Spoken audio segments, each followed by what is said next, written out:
Egbe video no nya Indomie generation la wata no scrolling fa. Me make me hoji around 1602. Ya mi za gate ke po video ke mi ato se me dare good. Egbe no zo gate ho mere gate ke mi wele ko nyero nya do ko si na gate le fi je gate onu ka. Je gate onu je si jo tunu. Let me tell you some facts about gate ho kele me po mi le fi. Gate ke no zbe o no si. Ma je ko me cho no zbe some facts about this gate.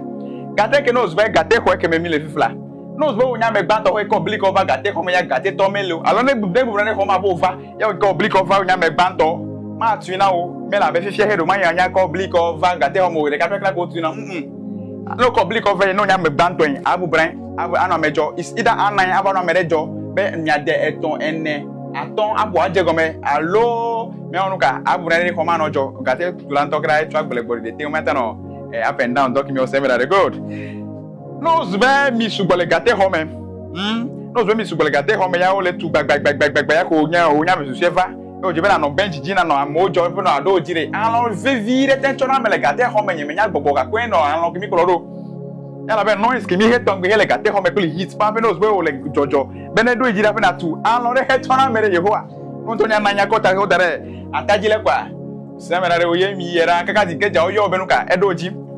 Si he gate te khona jo eton gbe tanos bonya tu no se to ke na ko dere na ko pa dere ai hike na dure hike na bono me bole ko mi ka we po ano bole please di me ne ka fa already gate to kra hojo wa be mi la men to kra hojo tan o se me na good gate ke SCC fen a chare no SCC un menya vio mi po file hola Indomie generation vio me le no puna no o po gakporele e wo godongolere no fuere filafo. Nos be outro exigbanto moins que me anya se konye kolo anya sound banto ase je nou ve kolo yi top da pogo le fi ta nos be o deme numero si kolo fut